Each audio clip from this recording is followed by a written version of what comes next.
Good morning to all students. Today we start with chapter 4.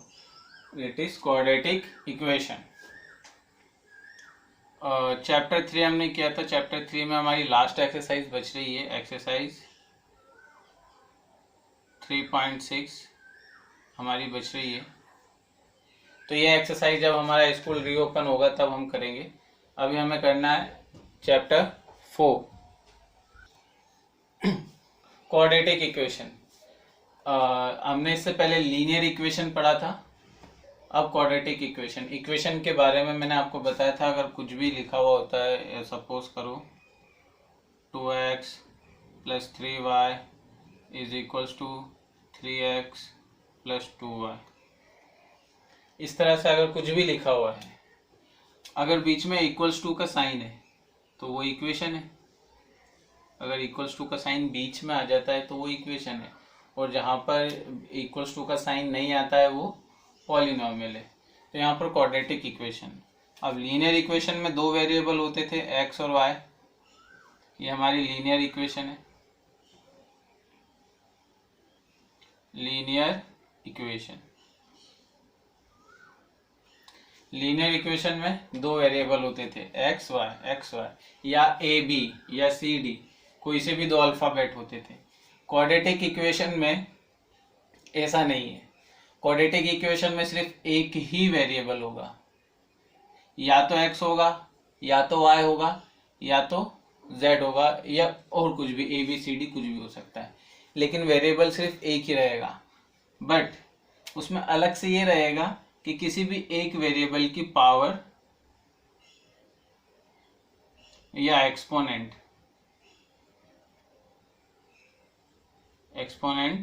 हमारा 2 रहेगा. Exponent क्या होगा यहाँ पर? 2. समझ लेते हैं हम एक एग्जांपल से.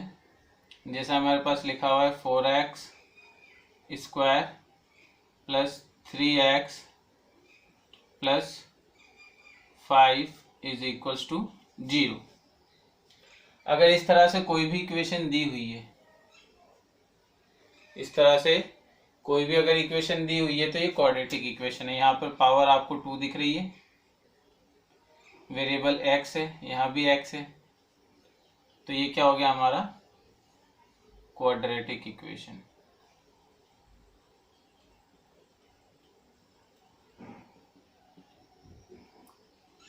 ये हो गई हमारी क्वाड्रेटिक इक्वेशन. अब क्वाड्रेटिक इक्वेशन की कंडीशन होती है. जो हमारी स्टैंडर्ड क्वाड्रेटिक इक्वेशन होती है, ax²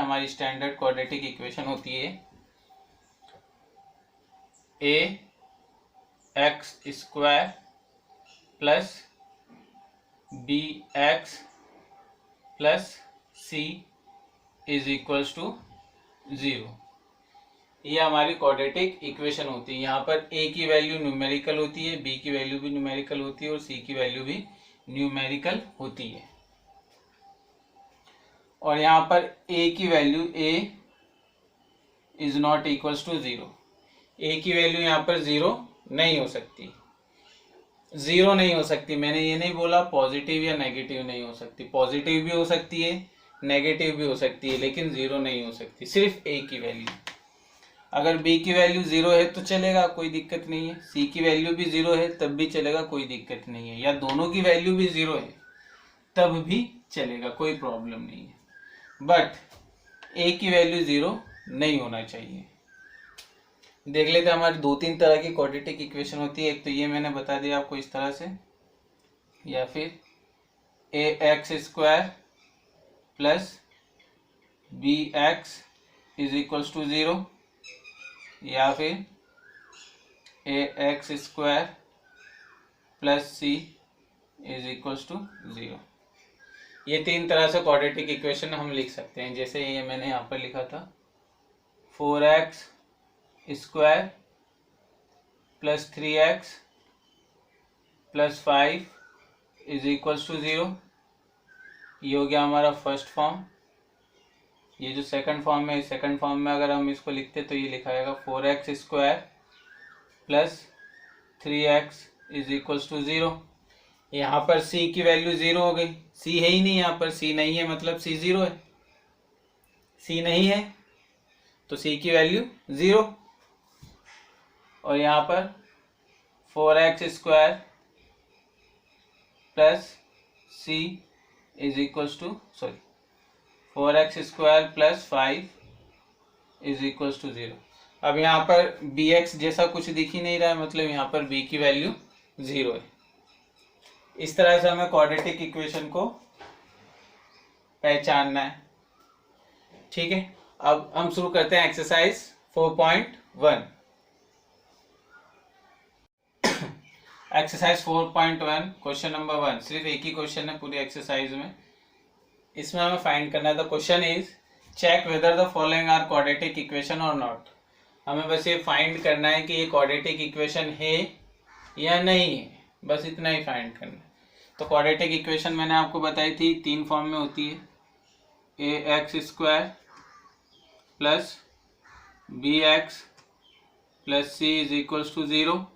सेकेंड है ax square plus bx is equals to 0, या फिर ax square plus c is equals to 0। इन तीनों फॉर्म में अगर इक्वेशन आ रही है तो ये क्वाड्रेटिक इक्वेशन है, और अगर नहीं आ रही तो क्वाड्रेटिक इक्वेशन नहीं है। देख लेते हैं हम। x plus 1 whole square, x plus 1 whole square मतलब यहाँ फॉर्मूला लगेगा a square plus B square plus 2ab का। तो a स्क्वायर मतलब x square plus 1 square plus 2 into 1 into X is equals to 2x minus 2 3 जा 6। तो x square plus 1 plus 2x, 1 का square 1 होता है और 2 1 जा 2 और x 2x हो गया is equals to 2x minus 6। अब इन दोनों को इधर ले आते हैं, इन दोनों को इधर ले आएंगे तो यहाँ बचेगा 0। X square plus 1 minus 2x plus 2x, ये वाला x इधर आया तो ये हो गया minus 2x plus 6 is equals to 0। 2x इधर आया तो माइनस हो गया, माइनस 6 इधर आया तो प्लस हो गया। अब देखो plus 2x minus 2x cancel हो जाएंगे, हमारे पास बच रहा है X square plus 1 plus 6 is equals to 0, X square plus 7 is equals to 0। अब क्या ये क्वाड्रेटिक इक्वेशन है या नहीं है? अब हम देख लेते तीनों में से कौन से फॉर्म में ही हमें दिख रही है। ये वाले फॉर्म में तो बिल्कुल भी नहीं दिख रही है, ये वाले फॉर्म में एक्स स्क्वायर दिख रहा है और a की वैल्यू यहाँ पर 1, अगर कोई नंबर नहीं है तो हम 1 मानते हैं, तो a की वैल्यू 1 ये दिख रहा है हमें। और b में आ जाते हैं अपन, तो b में तो x दिख ही नहीं रहा है, तो मतलब ये वाले फॉर्म में भी नहीं दिख रही है। अब थर्ड वाले फॉर्म में आते हैं, तो a एक्स स्क्वायर तो दिख रहा है हमें ये, प्लस c तो ये 7 इस फॉर्म में दिख रहा है, मतलब क्वाड्रेटिक इक्वेशन है। तो yes it is a quadratic equation.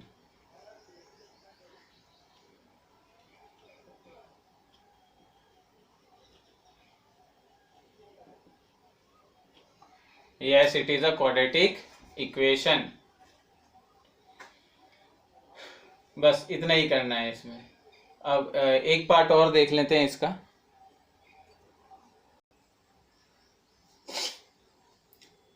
Now our second part is x square minus 2x is equals to minus 2 into 3 minus x।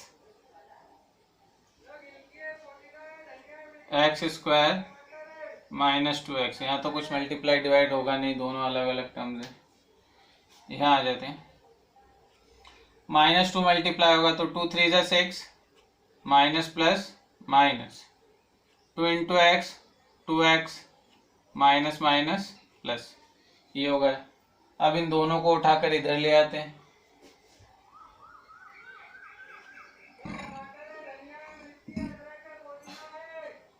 X square minus 2x 6 इधर आएगा तो प्लस हो जाएगा 2 इधर आ जाएगा तो माइनस हो जाएगा, -2x is equals to 0। X square -2x तो माइनस माइनस प्लस हो गया, तो ये हो गया 4x। अब दोनों ही माइनस में तो इसलिए माइनस का साइन, +6 इज इक्वल्स टू 0। अब इसके आगे ये सॉल्व नहीं हो सकता है, तो अब हम देख लेते तीनों में से कौन से फॉर्म में आ रही है। ऊपर वाले फॉर्म में ax आ रहा है, bx भी आ रहा है, b की वैल्यू नेगेटिव है। मैंने ऐसा तो बोला नहीं था कि नेगेटिव नहीं होना चाहिए, नेगेटिव भी हो सकती है वैल्यू, बस 0 नहीं होनी चाहिए थी। नेगेटिव वैल्यू है, कोई दिक्कत नहीं। c आ रहा है, तो इस फॉर्म में आ रहा है, मतलब क्वाड्रेटिक इक्वेशन है। तो यहाँ आंसर में लिखेंगे answer yes it is a quadratic equation।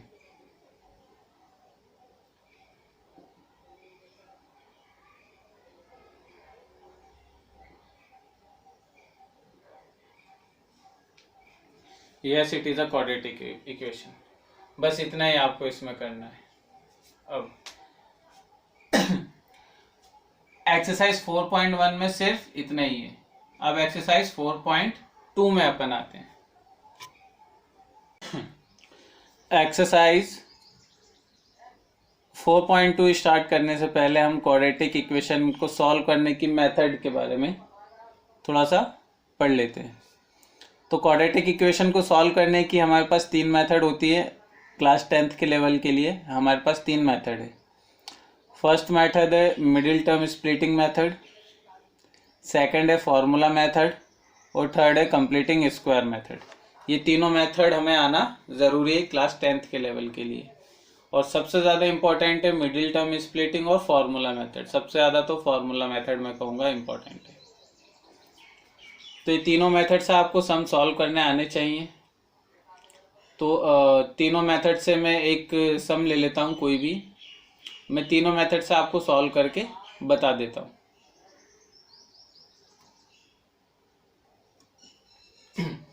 और यहाँ पर एक एग्जांपल ले लेते हैं। 14x square -3x -27 is equals to 0। ये हमने एग्जांपल ले लिया, अब इसको हमें सॉल्व करना है। तो सबसे पहले हम मिडिल टर्म स्प्लिटिंग मेथड से शुरू करते हैं। तो मिडिल टर्म स्प्लिटिंग से शुरू करने से पहले हमें क्या करना पड़ेगा, मिडिल टर्म स्प्लिटिंग मेथड में यहाँ जो हमारी जो स्टैंडर्ड मैंने बताया था आपको, ax square plus bx plus c is equals to 0, ये हमारी स्टैंडर्ड क्वाड्रेटिक इक्वेशन होती है। अब इसमें हमें क्या करना है, जो वैल्यू a की है और जो वैल्यू c, a और c दोनों वैल्यू को मल्टीप्लाई करना है। तो यहाँ पर a आ रहा है हमारा 14 और c है 27, इन दोनों को मल्टीप्लाई कर दो रफ कॉलम में। ये रफ कॉलम बन गया हमारा 14 इंटू 27।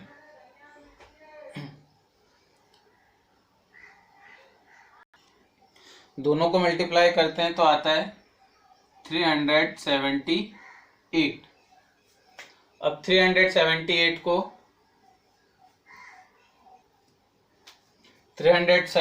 को हम प्राइम फैक्टराइज करेंगे। इसका हम प्राइम फैक्टराइजेशन मतलब एलसीएम निकालेंगे। तो एलसीएम कर लेते हैं इसका। नंबर देखकर ही लग रहा है कि थोड़ा सा लंबा एलसीएम जाएगा। सबसे पहले 2 से, 2 1 जा 2,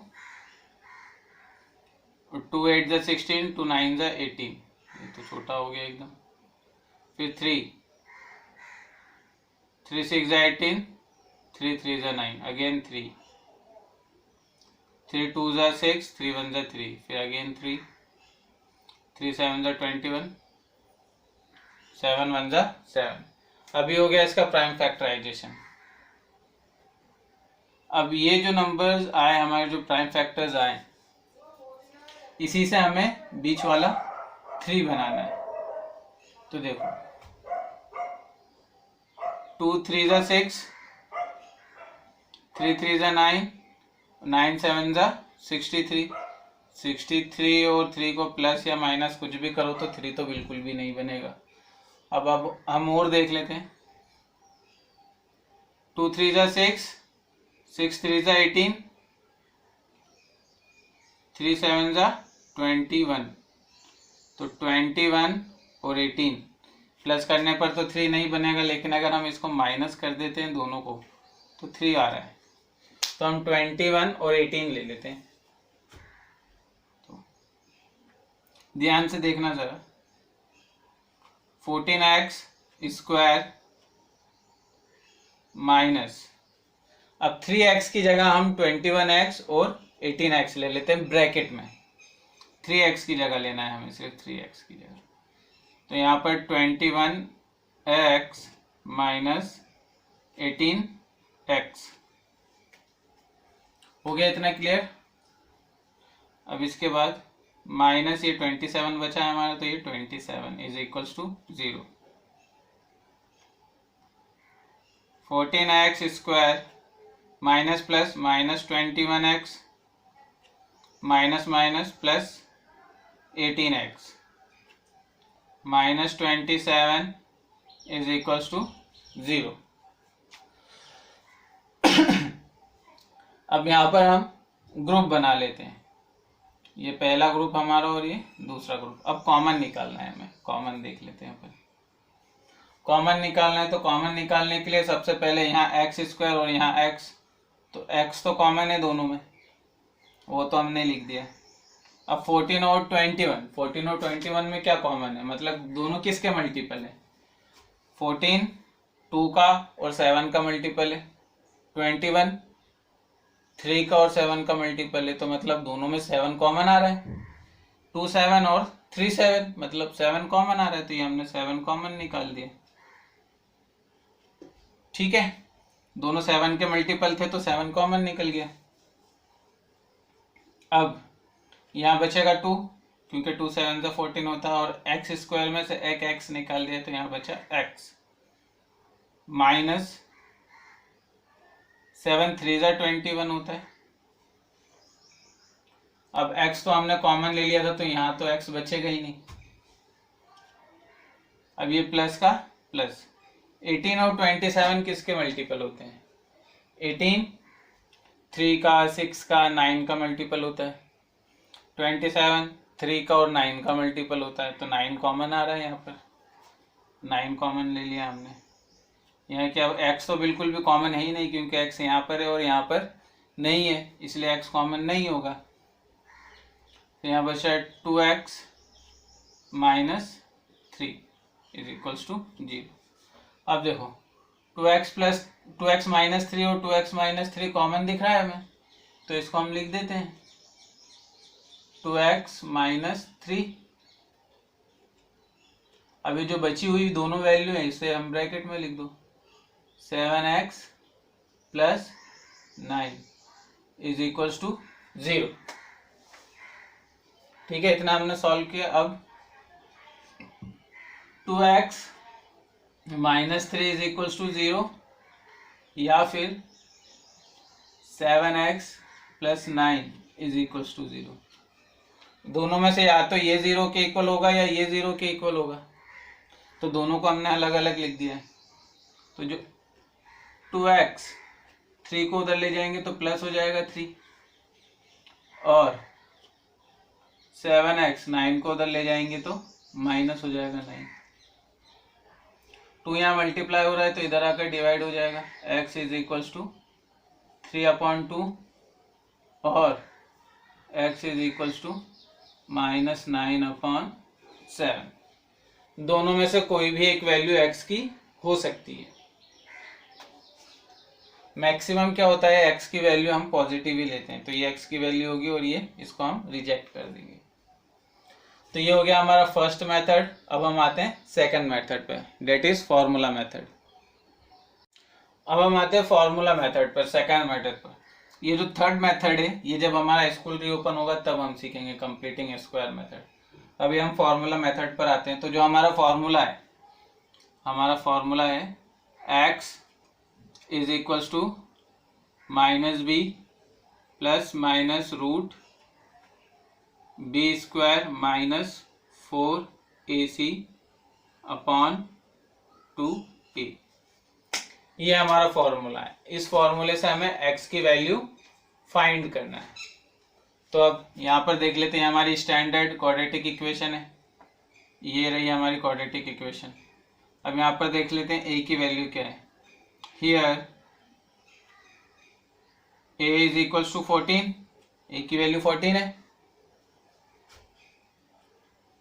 बी इज इक्वल्स टू 3, सभी 3 बोलेंगे, बट बी की वैल्यू यहाँ पर 3 नहीं है, बी की वैल्यू है -3, ये ध्यान रखना है हमें।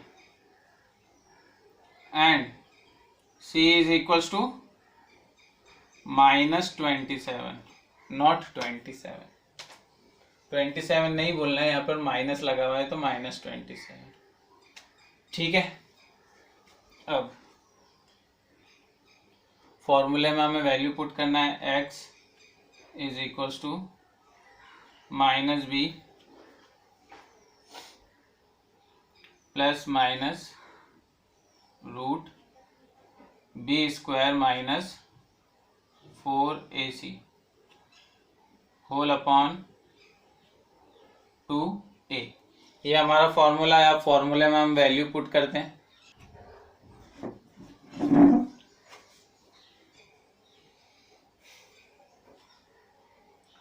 x is equals to minus का माइनस, b की वैल्यू है -3, तो यहाँ ब्रैकेट में लिख देंगे -3। ये ध्यान रखना है, यहाँ पर ये वाला जो माइनस मैंने लिखा है ये फॉर्मूले का माइनस है, और जो b की वैल्यू है वो -3 है, इसलिए उसको मैंने ब्रैकेट में लिखा है। Plus minus root b square, b की वैल्यू है -3, तो -3 का स्क्वायर करेंगे हम। फिर ये माइनस का माइनस 4 इंटू ए की वैल्यू है 14 और बी की वैल्यू सी की वैल्यू है हमारी -27 इंटू -27, इसको ब्रैकेट में लिखते हैं, अपॉन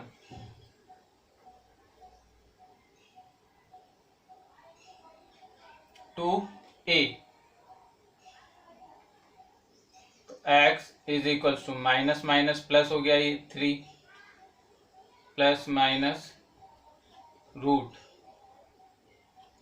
3 3 जा 9, माइनस माइनस प्लस हो जाएगा यहाँ पर, फिर ये माइनस और ये माइनस, ये भी प्लस हो जाएगा, प्लस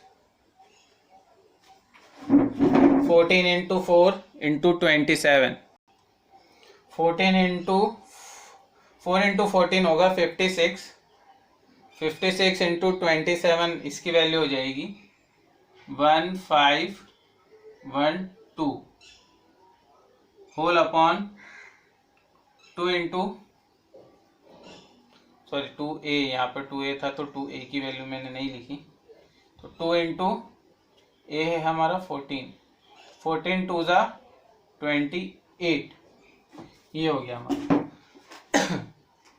अब इसको हम और आगे सॉल्व करते हैं। x is equals to 3 plus minus root 9, इसमें हम ऐड कर देते हैं, तो 9 ऐड करने पर हो जाएगा ये 1521 अपॉन 28। अब हम 1521 का रूट निकाल लेंगे। x is equals to 3 plus minus 1521 का रूट होता है 39 अपॉन 28। अब यहाँ प्लस और माइनस है तो एक बार प्लस वाली वैल्यू ले लेते हैं, एक बार माइनस वाली वैल्यू ले लेते हैं। x is equals to 3 plus 39 upon 28 और x is equals to 3 minus 39 upon 28। x is equals to plus करते हैं अपन तो हो जाएगा 42 अपॉन 28 और x is equals to minus किया तो हो गया -36 upon 28। x is equals to, दोनों 7 से कैंसिल हो जाएंगे,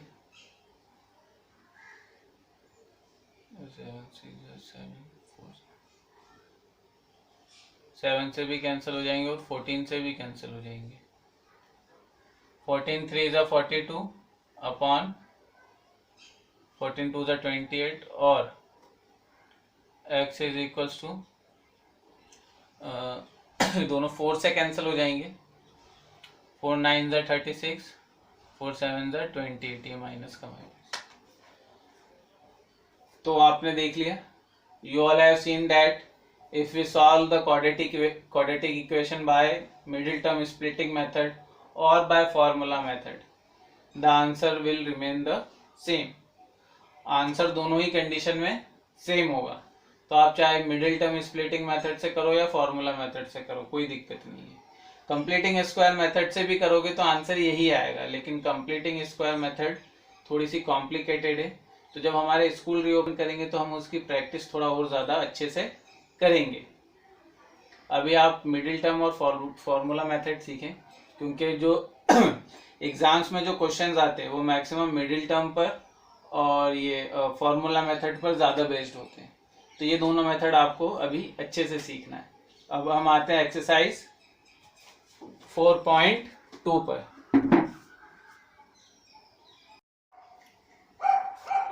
एक्सरसाइज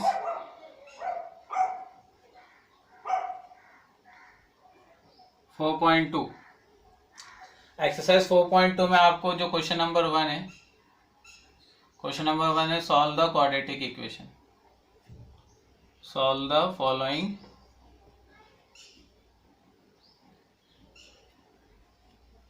क्वाड्रेटिक इक्वेशन।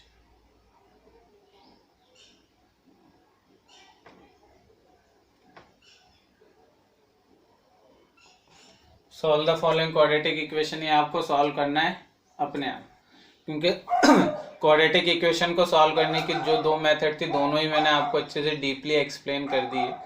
अगर वो मेथड आपको समझ में नहीं आ रही है तो वीडियो को बार बार रिज्यूम करके देख लेना, आपको अच्छे से वो समझ में आ जाएंगी।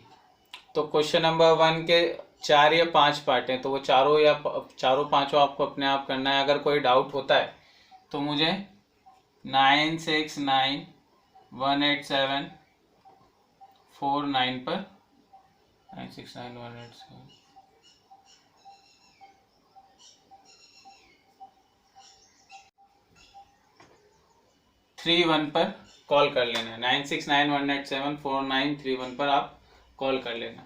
क्वेश्चन नंबर 2 और उसके आगे जब हमारी नेक्स्ट क्लास होगी उसमें अपन आगे कंटिन्यू करेंगे। अभी तक आपको सिर्फ क्वेश्चन नंबर 1 तक ही करना है, और अगर कोई भी डाउट है तो इस नंबर पर मुझे कॉल कर लेना है। Okay student, thank you.